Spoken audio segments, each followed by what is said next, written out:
I was born chill. When my younger siblings fought over milk, I sat calmly on the side. Live or die, whatever. When we grew up, my sister snatched the better marriage proposal first, leaving me to marry the allegedly bankrupt heir. Adrian Sterling. I nodded, okay. As long as he's human, I'm good. Later, Adrian staged a comeback and became the richest man in the city. The envy of everyone. My sister came to me, hoping to swap husbands so she could be Mrs. Sterling. Just as I was about to nod and agree, Adrian stepped forward and covered my mouth. That's not happening. Me? It could happen, Adrian. It really, really can't. When we were kids, if my brother and sister brawled over the last bottle of juice, I just watched. It wasn't that I didn't want it. I just felt that getting it was fine and not getting it was also fine. It's just juice. Once it's gone, it's gone. Mom always said I had no temper. Dad said my go-with-the-flow attitude was heartbreaking. But they soon realized my personality was actually quite convenient. Since I didn't fight for anything, they could just give the best stuff to my siblings. Gradually, heartbreaking became matter of course. The best room went to my sister, Bella. Because girls need to be pampered. The expensive private tutors went to my brother. Because boys need to succeed. As for me, Jane, I got the smallest north-facing room and went to public school. He won't mind, Mom said every time. I really didn't mind. I didn't take it to heart at all. At 23, I graduated and got a clerical job at a standard company, with an average salary. My life was ripple-free. Bella, 2 years younger, had just returned from studying abroad and was waiting to be married off. At night, our parents called us to the living room. 2 portfolios lay on the coffee table. Dad cleared his throat. You're both at the age to marry. These 2 young men are suitable candidates. I picked up one, Adrian Sterling, 28. Heir to Sterling Group. The man in the photo had sharp eyebrows and bright eyes. And outstanding aura. The file noted. Sterling Group has recently suffered from mismanagement and has filed for bankruptcy restructuring. The other was Liam Cole, the only son of the wealthy Cole family. Solid foundation, assets in the billions. Bella picks first, Mom said, looking at my sister as if it were the most natural thing in the world. Bella didn't even glance at Adrian's file. She grabbed Liam's immediately. I want the Cole family. She turned to me. Eyes gleamed with triumph and entitlement. Jane, you marry Adrian. You're not picky. Anyway. I looked at Adrian's photo. Okay. Mom let out a sigh of relief. Jane is so sensible. Although Adrian is down on his luck, he's still a Sterling. He's more than good enough for you. Dad nodded, too. It's settled then, marriage is marriage. Just living life. Besides, truthfully, the man in the photo was quite handsome. From that day on, the house was in wedding mode. Bella's wedding was set for 3 months later. 50 tables at the city's finest 5-star hotel. Mom was busy every day picking dresses, jewelry and decor, spinning like a top. My wedding was set for a week after Bella's. 10 tables at a regular restaurant. Mom said, since the Sterling family doesn't have many people left, let's keep it simple. I nodded, okay. Then came the dowry preparation. Truckloads of goods moved out for Bella. Designer bags, jewelry, antique faces, the latest appliances. And a check for $500,000 Mom prepared specifically for her. If the dowry is light, the Cole family will look down on us, Mom said, while directing the movers. We can't lose face for me. Mom prepared 2 suitcases, One for clothes, one for daily necessities. And a modest set of silver jewelry. I looked at the two thin suitcases and said, nothing. Mom probably felt a twinge of guilt and explained. Jane, you're marrying a bankrupt man. Adrian has nothing now. It's his blessing to marry you at all. He wouldn't dare complain about a small dowry. He should be grateful, Dad added. Your sister is different.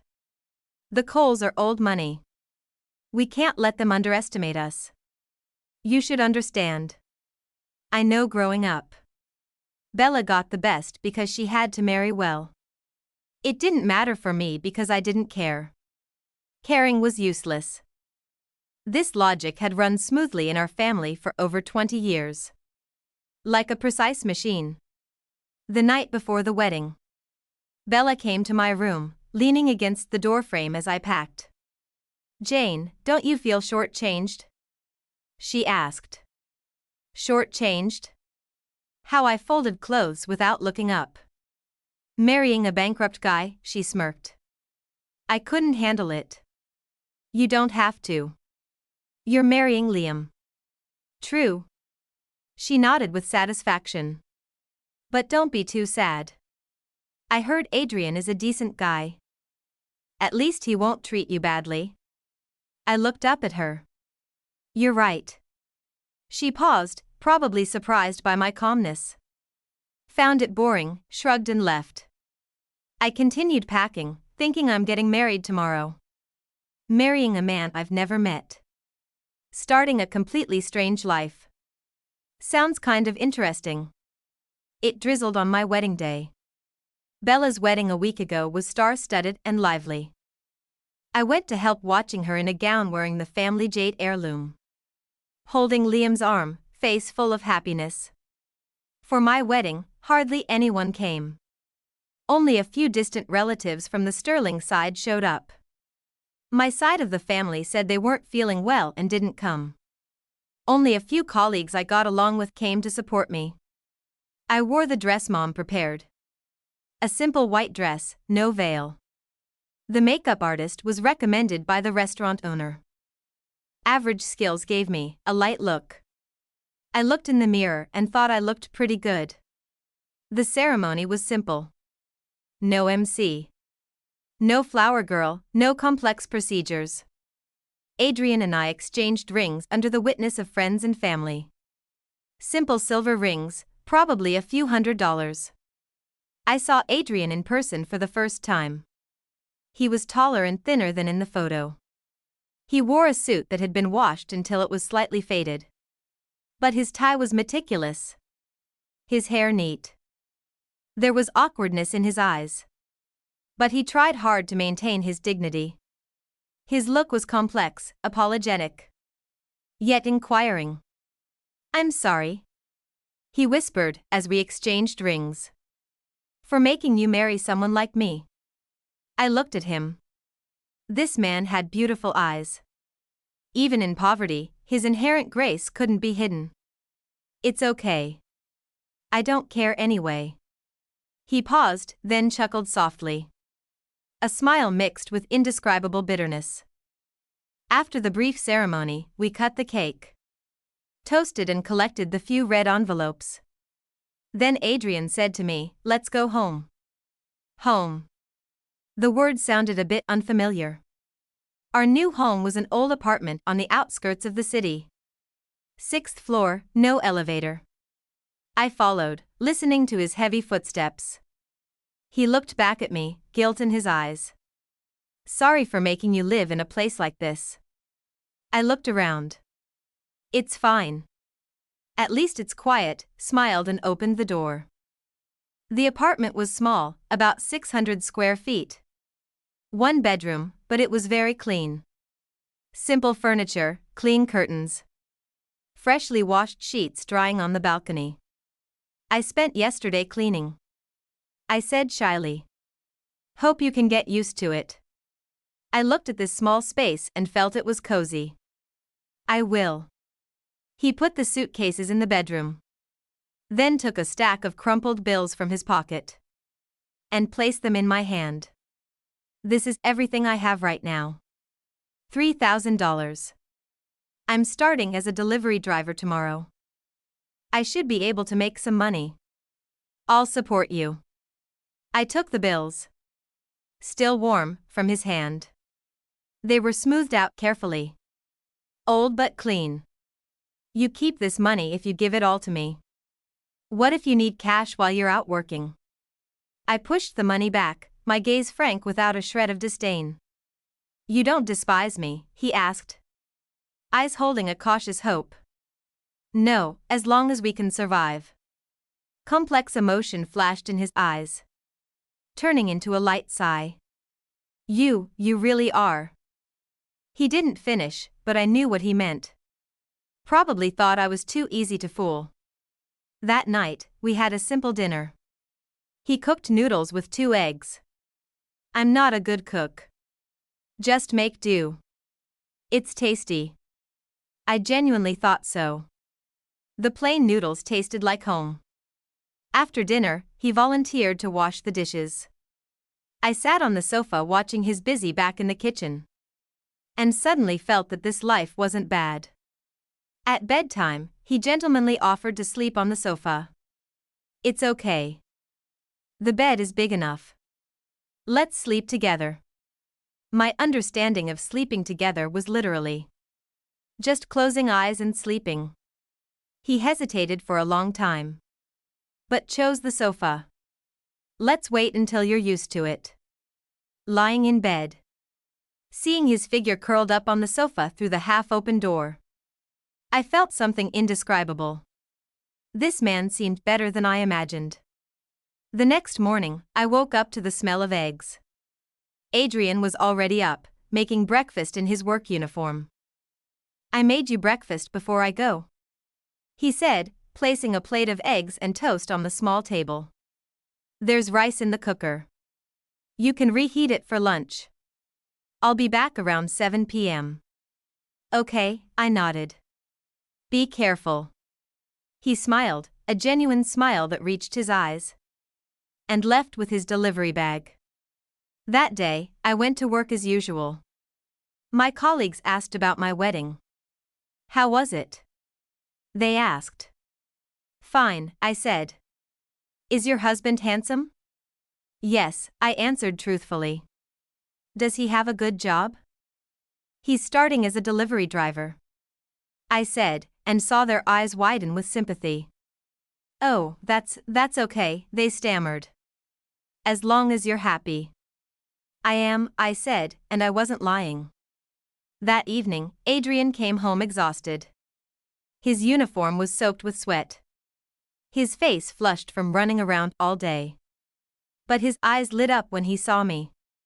I made $120 today, he said proudly, placing the cash on the table. And I got a tip from an old lady. She said I reminded her of her grandson. I took the money and put it with his $3,000. That's good, I said. We ate dinner together, simple rice and vegetables. He told me about his day, the customers he met, the funny things that happened. I listened, and for the first time in my life, I felt like someone actually wanted to share their life with me. Months passed. Our life was simple but peaceful. Adrian worked hard, sometimes until late at night. He never complained, never showed bitterness. Sometimes he would come home with small gifts. A flower he picked on the way. A cheap bracelet from a street vendor. I'm sorry, it's not much, he would say, looking down. I like it, I would answer, and I meant it. One day, he came home with news. Jane, he said, his hands shaking slightly. I got a job offer. A small trading company saw my resume and wants to hire me as an analyst. It's not much, but it's better than delivery. That's great, I said. When do you start? Tomorrow. He paused. But I need to buy a suit. I don't have anything appropriate. I looked at his faded delivery uniform, then at the small pile of money we'd saved. Take it, I said. He hesitated. But that's all we have. You'll make more with this job, I said logically. It's an investment. He looked at me for a long time. Then hugged me. You're amazing, Jane. I don't deserve you. You do, I said into his shoulder. The new job changed everything. Adrian was brilliant. Within 3 months, he was promoted. Within 6 months, he was the head of the trading department. His salary tripled, then quadrupled. We moved to a bigger apartment. He bought me a proper wedding ring. A diamond that sparkled in the light. Jane, marry me again, he said, kneeling down. Properly this time. Okay, I said. 2 years passed. Adrian didn't just succeed at the company. He started his own investment firm. His old contacts from the Sterling days reached out, impressed by his comeback.